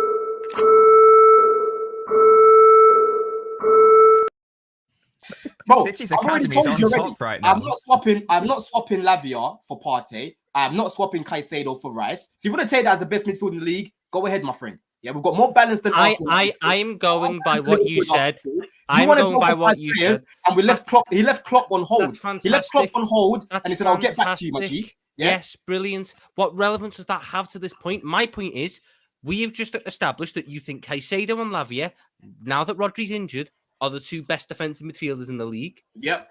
And Cole Palmer is the best player in the league, and he plays the attacking mid. So by virtue, Chelsea have the best midfield in the league. Do they not? Yeah, we do. We do. There we go. There we go. That was all. That was all I wanted to establish. We do. Yeah. I just need Lavia to stay fit. He came on the other day and just shored things up. Right? He shored things up, bro. Our midfield balance is good. It's just we need to keep Lavia fit, bro. Just one last question before we move on. Don, how many Chelsea players get in City or Arsenal side? Like, let's start with City. How many Chelsea players get in that City side right now without Rodri? How many start? Well, they would definitely could do with Caicedo or Lavia. That's number one. They would So love. you're probably going to say Palmer. I see the other day they couldn't create nothing. Right? Foden came on, tried to do a look at something, he couldn't do nothing. Yeah, they could do with Palmer. Right? Obviously, Haaland up there. Bernardo Silva right wing. I mean, obviously, Madueke is a squad player. I wouldn't say him. Who plays on their left? Grealish and that. You could do Sancho again. You would take you would take Sancho over Grealish. You Sancho again. To be fair, on the left, he brings a lot of balance into your team, and he played for your team. Well, okay. What about Arsenal? Grealish has been good. To be fair, Grealish has been good. Grealish has been very good. Grealish has been very good. Surprised you didn't say Gusto over that bum Kyle Walker. Oh, listen, Gusto will get into that team. Whoa, what about respect, Arsenal, Rico. Chill. I've got a good question for Don right now. At left back, Cucurella or Guardiola? Oh, you're Guardiola, going insane. Okay, good. I thought you'd go Cucurella. Right, with Arsenal then. So let's do Arsenal. Let's start with goalkeeper. Goalkeeper's Raya then, yeah? You're going to give Raya because of that. Bro, listen. But he doesn't like him. He's short, on the technicality, because I don't fuck with Raya like that. On the technicality. I thought he doesn't like Raya. Okay, so Sanchez in goal. Right back, Ben White. Sorry, Ben White or Gusto? Let me make it easier for you instead of going through the whole team. Okay. Right? The only Arsenal players I'm taking to start in my team is Saka, Saliba, and Gabriel. Gabriel. But I like the way Cole. I think Saliba and Cole would be the perfect combination because Cole was ball playing and Saliba's the one that could just sweep up. So I don't really. Bro, you need someone aggressive. Again, if you're only taking, I would take them as a parent. Okay.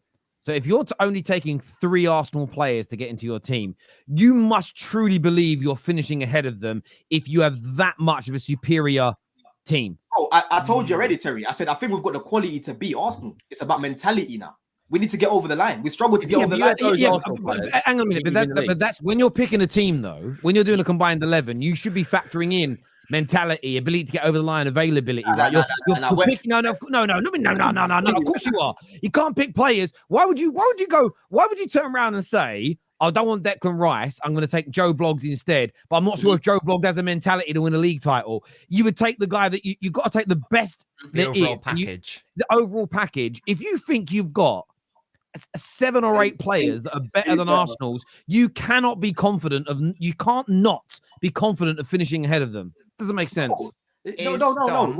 We're talking about a team right now that's been playing together for 5 years in comparison to a team that's at the beginning of their little rebuild with Maresca, bro. Right? Don, and like I've told you already. I'm not getting carried away until after. He's not getting carried away, guys. He just put 8 Chelsea players in the Arsenal team and said he's not getting carried away. Yeah, but Tom, Arsenal structure is well oiled. Yeah, it's well oiled. You can't tell me there's not players in my team that can't go into Arsenal. So you swap the manager. You swap the managers then. Yes, I wouldn't swap the managers. No. Well, because what you're saying is you've got a superior squad and team, but Arteta gets them to play much better. What I'm saying is they're more of a team than us right now. Is what I'm saying. Because of the manager. Right? But what I'm saying right now is that we've got more. What I'm saying right now is our quality in our team can beat Arsenal, right? But in terms of finishing above them, like I said, we can do it. But I need to see the mentality fix up when we play them. I guess what you mean by if you swap the managers, like if you gave this Chelsea team Arteta's 5 years worth of experience, because if these managers are level experience, then I think it's quite an interesting question. But right now you've got 5-game Maresca versus 5-year Arteta. It's like because then you don't. Yeah, know. guys. As well. Look, guys, I want to move on because we've got super chats and we've got other subjects and we've got half an hour left, and I don't want to run out of time. Don saying Caicedo is the best DM in the league when he isn't is why people like to clown us Chelsea fans when we fumble. Calm down. I'm sorry, Yamal is the best player in the world. He has got Barcelona competing for the Liga. Palmer hasn't gotten Chelsea competing for the Prem. Terry, this Chelsea propaganda you allow with Don and David, these men are intelligence officers. It's been 6 weeks, pumped the chest at Christmas, playing well, but don't know real might just be a dream. I love how David got dragged into this. Mike, because today it's fair. My gas is Palmer. That's my gas right now. Chelsea right now. My prediction at the start of the season, I had Chelsea in 5th. Right now, I have us 4th because I put United in 4th, and God, they ain't finishing 4th. That's reasonable, I think. Yes. So that's where I am at right now. On my gas is Palmer. Yeah, I get that. Since 2021, Chelsea have taken a single point from Arsenal in the league. Haven't lost at the Bridge for 4 or 5 years now. Pipe down, Condon. And what's that won you exactly? They love to talk about this little record they got against us. They ain't won them shit. I mean, it was only 5-0 in the last match. About the same players. They love to talk about they love to talk about a fucking game where we had Alfie Gilchrist, Jimmy Hopkins at right back, right? You had Palmer not even playing that game, right? You had an absolute shit show. Enzo on one leg, and you love to talk about that performance. But guess what? When I beat you on Daddy's special day, I lifted something at the end of that season, right? And you had no Palmer that day as well. I lifted something on that season, bro. Did you get it? You beat me by 5 and you lifted nothing, blood. Nothing. Wait, I've got to get through some more of these super chats, guys. I know it's fun, but I need to get through these. RVP was amazing that season. He didn't carry United. It was the brilliance of Sir Alex Ferguson again. RVP actually carried Arsenal the previous season with 31 He won goals. the both seasons. What do you mean? Yeah, but he scored 30 and then 26 and then won us the league. We lost the league on goal difference. He came in and we won the league. Come on, it was a carry job. Just say it. Hang on. So we were that close to winning the league the year before. We signed a player that scored a few more goals for us, and that's a carry job. That's an addition to a brilliant team, right? Yeah. Okay, I got what you're saying there. But when you look at that season, 2013, most of our players that were really good, they were becoming washed around that time. Yeah, they were coming to the end. That season were very injury prone. Giggs was 40. He was 40 years old. But the point you're making is I look at, I suppose it's definition of a carry job. I think in football it's a carry job when without a player you're nowhere near it. And the fact that we literally missed out by an Aguero last minute equalizer the season before, I wouldn't call that squad a carry by job. Like 8 points. He was like an 8-point difference. It's not a bad thing to say he got carried. It's an 8-point improvement. I don't think we were carried though. But yeah, again, we no way. Arsenal he was amazing. I wanted to call it that, but it's okay. He was amazing. He was the best player. No way the Arsenal fans say Palmer doesn't fit their team. If Arsenal had Palmer instead of Odegaard last season, they probably would have won the league. And just on that as well, that was just waffle as well, because when Palmer was playing with Saka for England, you saw Saka's performances improve straight away, bro. Right, and that's what I was saying. I said Palmer can replicate what Odegaard does for Arsenal. Yeah, I don't understand what you mean. Our Chelsea play differently. Palmer can do it all. No matter who the manager is at Man United, I have a feeling the Premier League won't let them and Arsenal era come back. Well, can't stop it if we're both good, but I get you. Maresca at Leicester was stubborn because he had very limited players who could fit his style. But at Chelsea, he has amazing versatility in the squad for tactics. African Giant says, is it time we change the Red Devils to Red Lambs since they're always up for slaughter? The Theatre of Dreams has become one of nightmares. It's awful right now. I agree. It's why we're going to change it. I'm looking at Giuseppe. He is fuming right now, is what Joshua Jack says. The only guy said 8 players go into Arsenal's squad. I want the same smoke this guy. The guy took, I am a Chelsea fan, and only 3 players get into the Arsenal team, is what Caleb says here. Don and the other and another false dawn. How the Dickens is Cornwall better than Gabriel? Pipe down, brother. Man United. don't even listen. You don't even listen to what I said. I said I think Saliba would complement Colwill very well because Colwill's ball playing ability is clear of Gabriel, but Gabriel's defensive ability is clear of Colwill. Can Man United offer 40 to 50 million pounds a year to a top class coach? Why would you do that? Why you would not be getting a manager who wants to manage? You'd be getting a manager who's just went there for the money. Do it now either. Obviously, we mentioned Arsenal a little bit. Giuseppe, you got a little bit tight on Saturday. But how impressed were you with Arsenal's overall performance, the win, the goals, the creativity, Saka's performance at the weekend? Yeah, man. Listen, Shawn Michaels FC, Heartbreak Kids, you know, because I know Don was there ready, bruv. And I know, man, like Don was very like a lot of the fan base when we scored the last minute. Listen, I was actually kind of like, I was relieved, of course. I was like, we can't, not when City have gone and dropped points today. But the way we ended the game, it's that thing now where Arsenal are actually becoming that team where you look at them and you just expect them to actually go and win the game in the end. We were dominating them. It's one of them games. It happens. I think if people think that was a bad game by Arsenal, they didn't watch the game. Their keeper got 13 saves in a game. The last one that was higher than that was De Gea against Arsenal back when he got 14. He was unreal that game. Saka was unreal that game. I think he also broke stats of like take-ons and creating chances and stuff like that. It was just one of them games where it just weren't going in. And then their 2 goals, a deflection that was a bit fluky, and a fucking class goal. Let's be real, that don't happen often. That goal was, if that's already going to win probably goal of the month. That was outstanding. So for me, I think the result was amazing. I think the mentality it's showing from Arsenal, and I think that's gonna break a lot of hearts. I think that broke some City player hearts as well. They'll probably. I know it's what it is with City. They've got the mentality they go on, but we've rattled them, and after we've rattled them, they drop points, and then they're watching us, and then they see us overcome it right at the death. You know, it's got to be a thing where they're looking at it like, damn man, the bastard's done it, sort of thing. Mind my language, but yeah, I think it shows a lot of mentality to continue going until the end and then get another one and make it 4-2. So then when you even look at it, people wouldn't think it was even tight as it was. Trossard again, ole. What a player, man. Mr. Clutch, coming back from that dodgy red card, in my opinion. Just to come back and score 2. Well, it got disallowed, which actually took that stat away from Saka for 6 assists consecutively at the start of the season. But yeah, man, listen, we can't complain. It's on we go. Another 3 points. Yeah, another 3 points. We go again. Leicester, because we dropped points, that would have been criminal to drop points at home to Leicester. I think you've done well, City dropped points.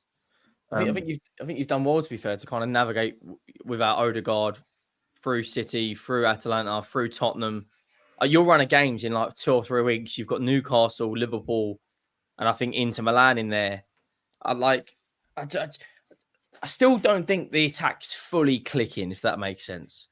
Like, you are winning games.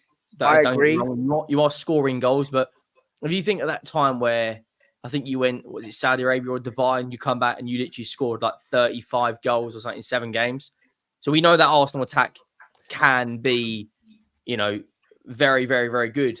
But I thought the games you got coming up with Southampton in the league, Bournemouth away, you know, you should be comfortably scoring. Those are the sort of sides you want to go up against to get a bit of momentum, get Mourinho back in the team. I think you'll beat PSG tomorrow night as well. I mean, they've just suspended, or Luis Enrique suspended Dembele from the squad. And don't get me wrong, Barcola's doing really well on the wing. But yep, I think he looks cold, to be fair, by the way. But I think I watched their game the other day, bro. He's cold, man. I just don't think it's clicking. Like don't get me wrong, scoring 4 goals in a Premier League match, but you had something like, what was it, 33 shots, 35 shots. Don't get me wrong, the goalkeeper's had a masterclass to save 16 on target, but it just doesn't. I can't say you're not clinical because you scored 4 goals, but at the same time you're not clinical. Like, you know, haven't been as clinical as we've seen so far. Here's the thing, right? I think that Arsenal away that we play, when you say about the goals, I think it's actually kind of managed that way. Last season, the way we went into that, I think you're going to see that again. I reckon after the new year and that, you're going to see Arsenal again click into gear, and I think that's actually the manager's doing. I think that's the way he's kind of set up us playing. I think when Nwaneri come on the pitch, I think you started seeing it light up again. I think this kid is serious, and I think he's the next. Needs to start. And I think he starts against Southampton for me. I get what you're saying about the clicking aspect. I just think that was one of those games. It was one of those games where does it concern you at all? No, it don't concern me, because the 2 goals like that is not going to happen a lot against Arsenal this season. Definitely against. I want to pick someone up though, Henry. I want to big up Saka, right? Because people think I don't give this guy any props, right? This is why I'm harsh on the guy Giuseppe, because I've seen him have games like this where he takes the game by the scruff of the neck, and he's your basically go-to guy where he's like, fuck it, I'm gonna do what I need to do to make sure that we get over the line, right? He was running at his man, he was creating chances. He was being a nuisance on that side, and that's what I want to see more from him. That's why when I'm saying, bro, I don't see it consistently. People just think I hate the guy. No, I think he's a very good player. But how he played the other day, I need to see that more often, bro. Yeah, he was very good, very very good the other day, bro. Yeah, he was the best player on the pitch, really. And like the consistent. Yeah. I was just bigging him up. I think the consistency of his crossing now from corners and that is levels. He's leveled it up this season. I know, like, people are going, a lot of his assists are from corners. I don't give a crap. That's good. That's a skill. Corners aren't easy. How much do you put down to without Odegaard? Because I think when he comes back in, I think you'll start scoring a hell of a lot more goals. But you can't be this reliant on one player. Like, not saying that we're anything alike, but we turn up to United without Son, who is our main goal threat, but we still play a same sort of way. So without Odegaard, and I rate you from Arteta because you've changed different styles. You've played a pragmatic approach, which you will need to do in some games. But Henry, I think you're looking at it in the wrong way. I get what you're saying, but without Odegaard, we beat you. Yeah, without Odegaard, I know you did. We scored 2 at the Etihad and probably should have walked away with 3 points. Yeah, in the end, but it didn't happen. And if Odegaard's in the team against Leicester, but you can't replace that guy, in my opinion. This is I know you can't. Do you think you'll always play this sort of style without your main creative source? Do you think? Because I think if Palmer gets dropped, let's say hypothetically Palmer gets injured, I don't think Chelsea's approach changes. I still think they play the same sort of style. Whereas, admittedly, fair enough, you turn up to our place without Rice, without Odegaard, so your resources are limited, but the entire game plan changed. Fair enough, you got it right, you won. But do you think when Odegaard comes back in, all of a sudden you'll be more fluid? Henry, I think we play that same way against you if Odegaard's there. I think he just looks at your team and says, maybe. That's how we beat Tottenham Hotspur. Now it's just you win like you. Arteta looks at it and says, in my opinion, you play like this against Spurs, you win. What it does probably create is when we do go forward, we haven't got that killer pass that he can do and the way he can cut teams out with passes, and that we lack that now. Of course, you ain't replacing that. Especially when you've got Liverpool coming up as well. Like that's going to be one hell of a game, that, because they've got the best defense in the league. Game, because for me, Tom, you'd be glad to know this. I think Liverpool look more convincing than Arsenal. Right? I think Slot has actually brought a lot more balance into their team. Defensively, I think if they still had Klopp, they would have conceded more goals at this point. Right? Their build-up play. He's got Konate looking like a ball-playing fucking defender, bro. Usually, Konate is a bit rash. Yeah, he's improved him. Gravenberch right now, again, he's been the best midfielder in the league so far in the season, to be fair. Right? That's going to be an interesting game because going forward, they're scoring goals and defensively, they're doing well. They found a balance in midfield as well. So it's going to be a good game, bro. Yeah, Liverpool's Arsenal. Yeah, but Liverpool's an interesting. Sorry, on Liverpool there. Like, I know we spoke too much about them. A lot of Liverpool fans came on the match reaction Saturday evening and were telling me, "Oh, we were boring. You know, we weren't very good. I weren't very impressed." I was looking at it. I understand from an entertainment's point of view, it wasn't great, and it was boring. There's a few little mistakes here and there, but that actually worries me when it comes to Liverpool. Is that they are just so. It's almost like they're chilled, they're relaxed. Something goes wrong, they react very quickly. Konate obviously made that horrendous mistake. Then Van Dijk was caught out of position. It was a big mix-up, but they resolved. They responded straight away. You know, Trent, very good defensively. The one time he gets cooked, Konate comes across and challenges. They dominate the possession. And I still think they're going to get better under Slot this year. Oh, And yeah. I think, and this is again all summer I said I think Liverpool will be title contenders this year, and people sort of laughed at it. And I think it's because we still live in this world of managers run football clubs, and when a manager changes, it's like it could all start over from scratch again. It doesn't. Typically speaking, when the clubs run well, when it's in a good position, when the manager leaves, there's a continuation. You might have a dip if the new guy isn't good enough. But then all it takes is a change. You look at Xavi at Barcelona. A lot went on 2 years ago to start getting Barca back to the top. I just don't think Xavi, I know he won the league, but I just don't think he was a good enough coach at this point. He goes and Flick goes in. They've actually got injury problems and they look brilliant because they've actually been very well run the last couple of years. People should research what a blast from the past. Go and research what Jordi Cruyff has been doing at the football club in the past couple of seasons. So I'm not surprised by what Liverpool are doing in any way, shape, or form. And it might be a little bit boring in terms of a spectacle. But do you know what? I asked the Liverpool fans this the other day. Jurgen Klopp was all-out entertainment, and that led to one league title, which is amazing, in 8 or so years. You would swap for more boring football to win 2 or 3 additional Premier Leagues in the next 8 years. Last season. The reason we didn't win the league last season was we weren't boring enough. And we had too many end-to-end games because we had it in our hands last season. And we went into April and we would turn too many games against opposition that you should have been beaten into basketball matches that we couldn't win. I'm happy with the way we're playing in terms of the style of it. Are the performances there? No, not really. That game against Wolves was probably the worst games like that, though, game. It was a bit scrappy. But we got through it. That's the big thing. We always struggle at Wolves away. We got through it in the right way. And on the balance of things, we deserved to win. We weren't great, but we deserved to win because we limited Wolves to nothing. Their goal was a calamitous mistake that won't happen again. And outside of that, their best chance was worth like 0.04 XG. See, Tom, the main thing, it all came at once. The main thing for me is basically what I was saying to you in the summer. I just think your squad, for example, if Gravenberch goes down right now, you're back to Endo, right? And it'd probably be Jones. Jones are playing. Okay, maybe Jones, but he's not as good as Gravenberch in that first phase. Gravenberch has been, like I said, he's been the most consistent midfielder so far this season, right? So I just have to look at your squad. You know, Szoboszlai at the minute. Harvey Elliott should be starting ahead. I know he's injured right now, but when he comes back, he has to come into that 11 because Szoboszlai is just a. My point there with Szoboszlai, and I've had it all season long.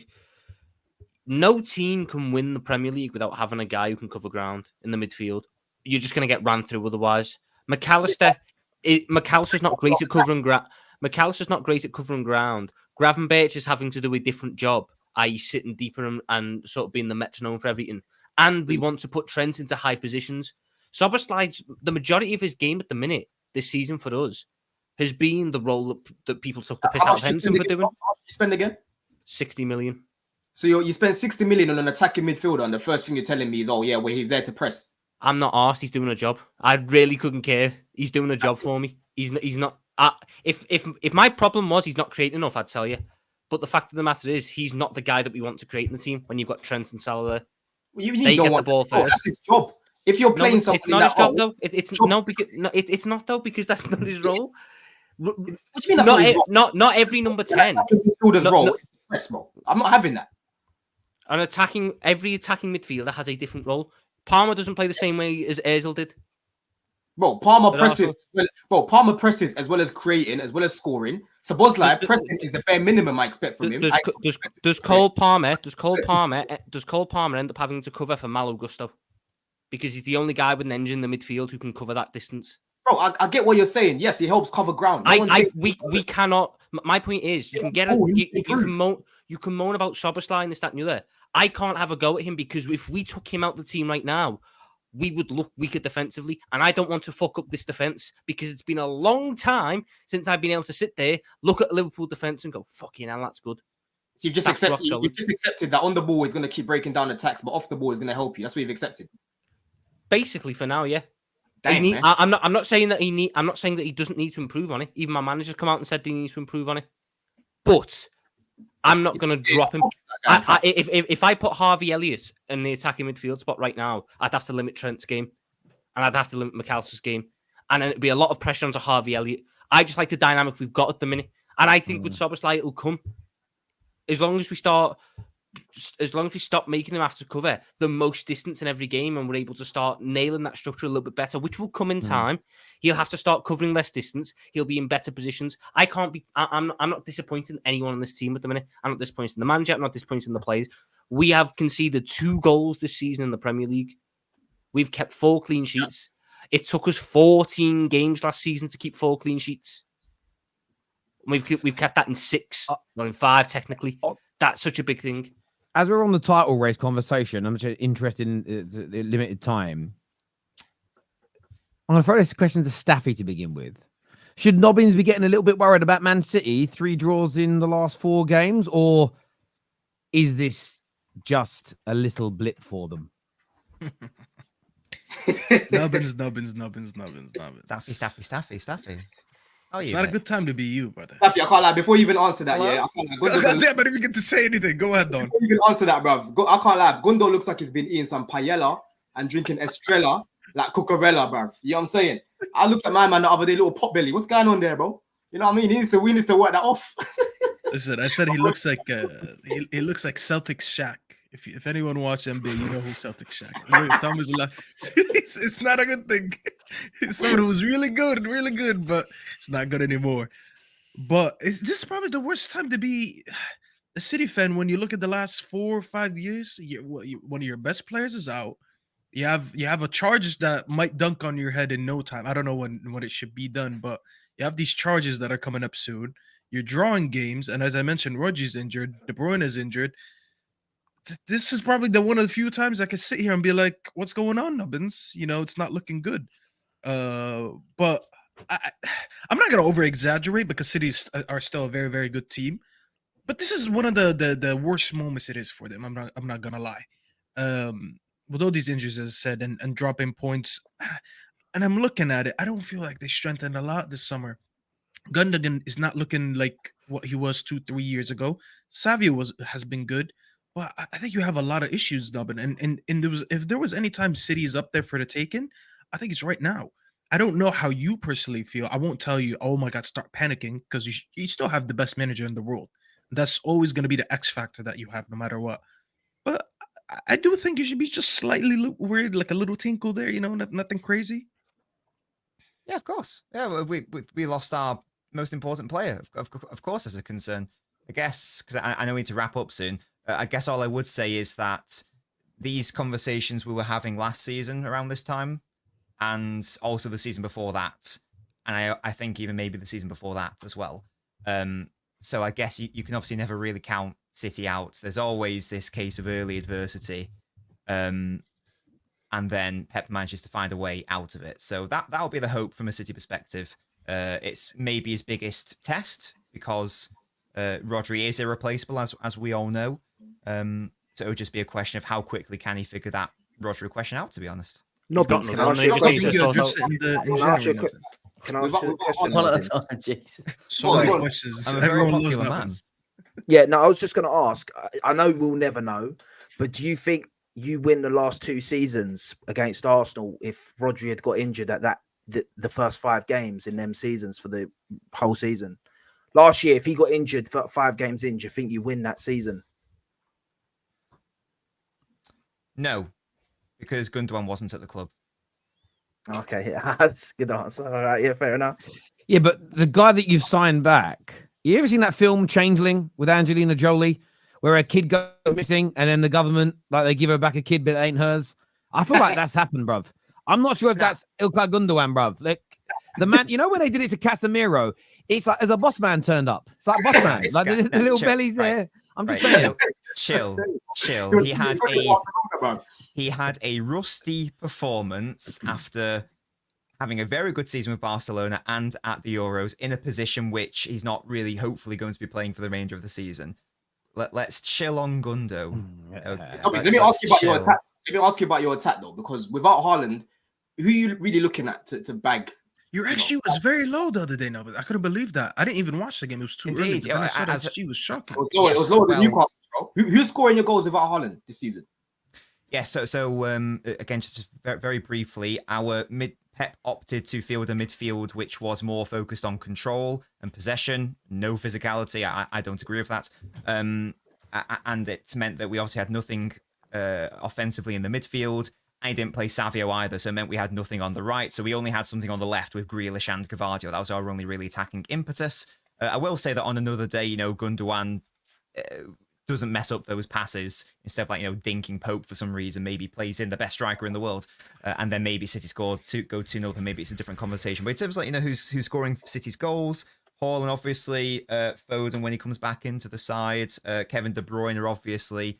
Savio is a player who I think got around 10 goals and 10 assists in La Liga last season. So he's another player. Back in January as well. I forgot about him. Yeah, we'll come back. Yeah, him breaking his leg is really unfortunate, obviously, for a number of reasons, personally to him, but also just City generally.